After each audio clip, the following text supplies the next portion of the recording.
So Liverpool extend their lead at the top of the Premier League to 5 points with a 4-0 win over Bournemouth. And I have to say, I think it's a really, really great win for Liverpool. I think coming into this game, I thought it was a potential banana skin, really. I mean, Bournemouth had won 7 out of the last 9 games and drawn 1 as well. So they were really, really good form coming into this. And also Liverpool coming off the back of that winter break. You never know really how that's going to affect the players. Yes, it's good for them to get rest from time to time, but I think sometimes it can also disrupt your momentum a little bit, and you can lose a little bit of that rhythm. And particularly because Liverpool were going so well and the results were going really well, you were worried that maybe it would break things up a little bit for them and maybe they would look a little bit disjointed in this game. But wow, we didn't see any signs of that at all. I mean, yes, all the goals come in the second half, and the first half they didn't have things all their own way, but I still would say even in those periods when you saw a little bit more threat from Bournemouth and they were managing to keep Liverpool at arm's length for periods in that first half, I still thought Liverpool really were controlling those periods of the game. They never really looked under threat from Bournemouth. They managed to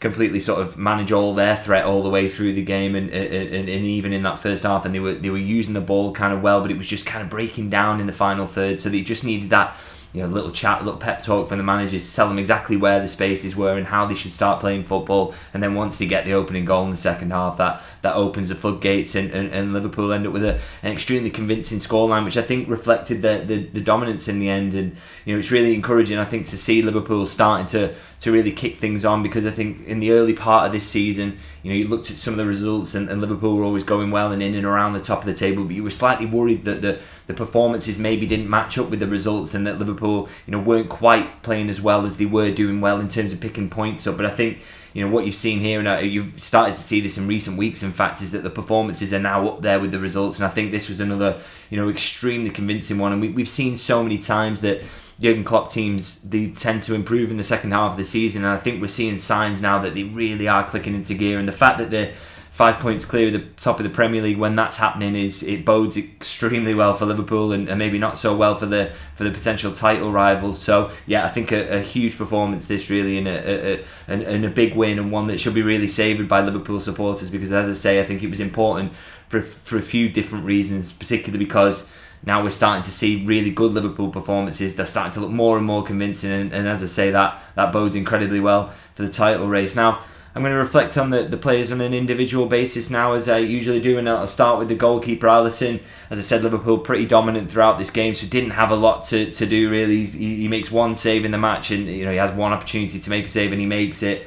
And there's a couple of other moments where maybe Bournemouth would get a decent shot away, but don't get one on target because he's out. He spreads himself. I'm thinking particularly of a late chance that Brooks has. I mean, the game's already wrapped up by then, so it's not massively important. But Alisson rushes out his goal, and also his reputation precedes him as how good he is as a goalkeeper. So Brooks tries the chip finish, but gets it completely wrong and chips it well wide of the post in the end. And I think that shows you that not just how good of a goalkeeper he is, but also the strikers and forwards, when they go through on goal, they know how good he is, and that's in their heads as much as anything. So that's another benefit of being as good as Alisson is that he has this reputation, this aura, that even serves to make strikers' shots worse and makes his job easier. So that's how good of a goalkeeper he is. And as I say, in terms of his performance today, can't really go into that one too much because it was very, very quiet, but we know how good he is, and I'm sure there'll be plenty of games where he gets to show off his shot stopping, but this really wasn't one of those. So I'll move into the defence now, and I'll start at right back with Conor Bradley, and I really want to focus on Bradley a little bit, actually, because I think you can maybe get a bit blasé sometimes about the fact that Liverpool have a world-class, arguably the best right-back in the world in Trent Alexander-Arnold. At the moment, he's out injured.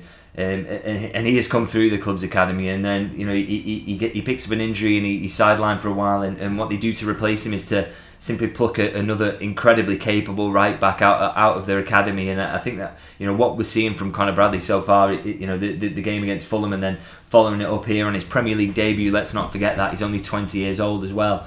It's just phenomenal, really, and huge credit to the academy. I mean, look at his performance just on the numbers today. He's involved in 14 ground duels, and he only wins 5. But I don't think that number reflects the fact that that shows how busy he was in the game and how involved he was, and that Bournemouth tried to target him. But the fact he only wins 5 out of 14, I don't think fairly shows that even the ones he loses, he's straight back in there to make life difficult for the winger. He's not letting a cross come in easily. He's grafting. He's never easily beaten by a winger down that side. And if he is beaten, he's always straight back in there. And I thought we saw that repeatedly. He never lets his man get the better of him or throws his arms up and allows them to run off. If they've beat him with a bit of skill, he's straight back in there, always sort of battling. And I really love that quality. And he's also got it in terms of quality on the ball going forward as well. He picks up an assist here for one of Diogo Jota's goals with a nice little pass into the box, and I think we just saw his quality all the time. You're never worried when the ball gets funneled out there that it's going into a cul-de-sac. He's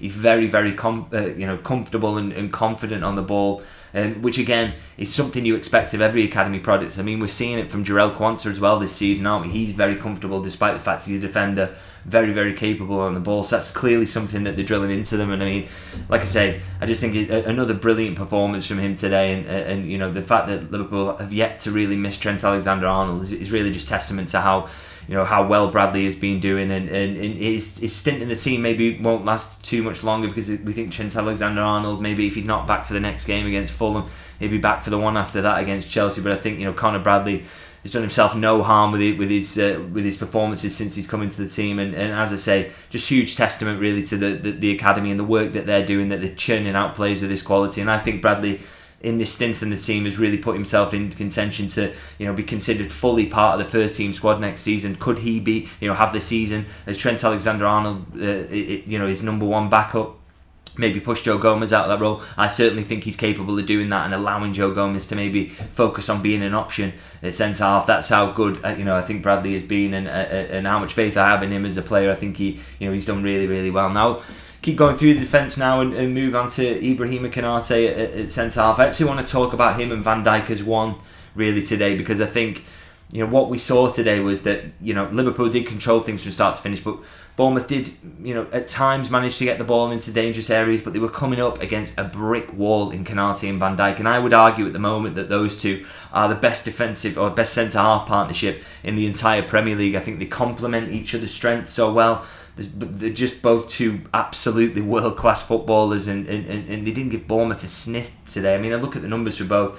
Van Dijk, 4 clearances, 5 blocks. So even when Bournemouth got a sniff of a chance, he's there getting his body in the way. Ibrahima Konate, 8 out of 10 aerial duels won, which is incredible, really. Van Dijk-like numbers from Van Dijk's partner, which is remarkable that he's showing up that so well. And he makes 11 passes into the final third, which you would have said he's weaker than Van Dijk maybe on the ball, or that would have been something we'd maybe say in the past about him, is that he's not quite as good on the ball as Van Dijk. But I think in certainly in recent games, I think we're seeing him hit another level really in terms of his passing quality. And again, that 11 passes into the final third in a game where Bournemouth are trying to filter the ball to him. They don't want Liverpool's midfielders getting on it and turning, so it's so important that you centre backs are able to use the ball. And Van Dijk's quality on the ball, he often gets blocked off an awful lot now as well, because teams are aware of the fact that he can ping those crossfield balls and get Liverpool change the angle of attack completely. So they're really trying to close that down. But unfortunately for them, Konate has now found this new level in his game where his passing is incredibly good as well. So you get high press like Bournemouth, and he's getting 11 passes into the final third. That's absolutely crucial to beating that press and getting Liverpool on the front foot. So I just saw him and Van Dijk, both sides of the ball today, passing and also what they did on the ball, but also what they did off it. Just phenomenal. As I say, for me, the best centre half partnership in the league at the minute. And let's hope that Konate can stay fit and Van Dijk as well, and they can keep that going, because that'll be crucial to Liverpool's trophy hopes over the remainder of the season, whether those two can keep that partnership going. Now, just finish up in the defence now by talking about Joe Gomez, and I think his assist today for Darwin Nunez is just sheer quality. And again, that is something we've spoken about in the past, is that when he comes in at full-back, does he have that level of quality that you have with Trent Alexander-Arnold there, or do you get a step down? Now, of course, you're going to be some step down there, because obviously no one's quite got the quality of Trent Alexander-Arnold on the ball, but he's very, very capable of swinging across in from right back and using the ball well.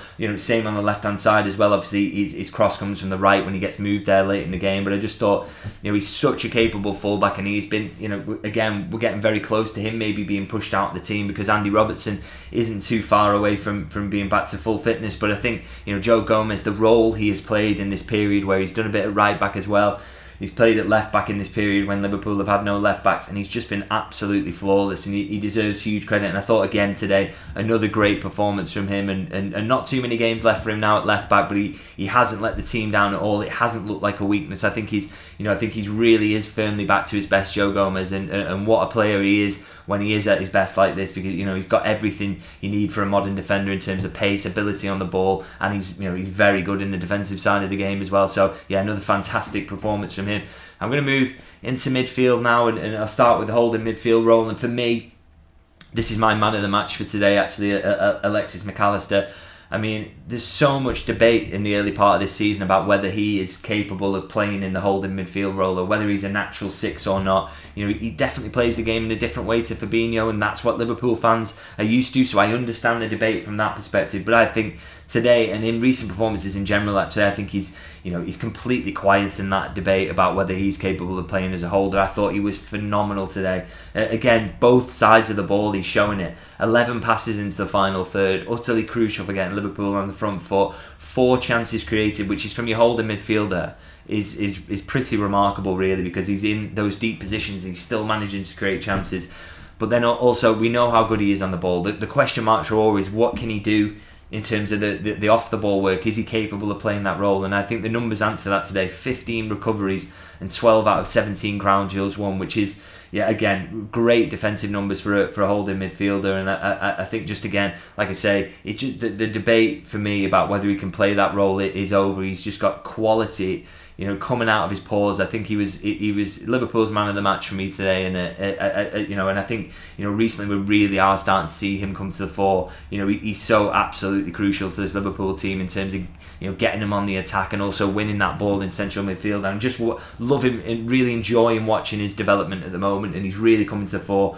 So long may that continue. I thought another really, really good performance from him today. Now let's talk about his midfield partners. Obviously the English duo in there today. I'll start with Curtis Jones. I kind of thought he had a bit of a quiet game, but again, he comes away with the numbers that he always does in terms of he wins 5 out of his 6 ground duels. We know Curtis Jones wins his ground duels. That happens consistently in games. He always wins his battles in that central area. So that he's obviously played a massive role there in keeping Liverpool on the front foot. And also, he gets a 94% passing accuracy. Again, he never gives the ball away, does he? So it maybe slightly more quiet in terms of he wasn't as involved in final third things in today's game. We've seen a lot more of that, getting the goals and the assists recently, but he's a bit more quiet in terms of that today. But he was just back in that role of being the facilitator, allowing everybody else to play, winning the ball for Liverpool and keeping the ball for Liverpool, and he did that job pretty perfectly today. The only worry is, of course, he comes off with an injury at the end, maybe would look like possibly a muscle injury, which is a big worry.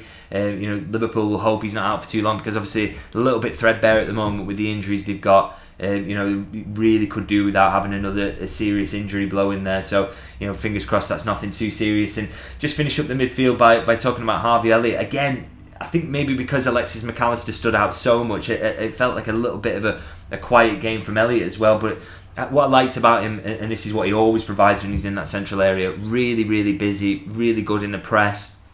Likes to set the press. He's always seems to be the first man on the scene when there's an opportunity, when a player turns towards their own goal, or there's a slight miscontrol. He always seems to be first on the scene. He's really, really good in terms of his pressing. Uses the ball really sensibly as well. So nothing really to write home about in terms of his creativity today, even though we know he's got that in his locker. But I just thought a quiet but a solid and a busy performance, which again, it much like Jones, it provided the platform for Liverpool to win the game and do so in a really controlled manner. So really kind of enjoyed his performance, but as I say, more of a quiet one than one where he was utterly dominant. We just left that to Alexis Mac Allister today. It was his turn to be the dominant one. Now I move into the forward line, and I'll start with Diaz. Again, I thought this was a quiet performance from him, but not a poor one. He doesn't create a chance. I think he has one shot in the game, which is from distance, doesn't really trouble the goalkeeper as well. But I didn't think he played poorly either. I mean, again, he ends this game with an 89% passing accuracy, and I think that kind of shows what kind of game, what is being asked of him really in this system, is that when you've got Jota in the team and he can lose the ball from time to time, he's always trying to make things happen.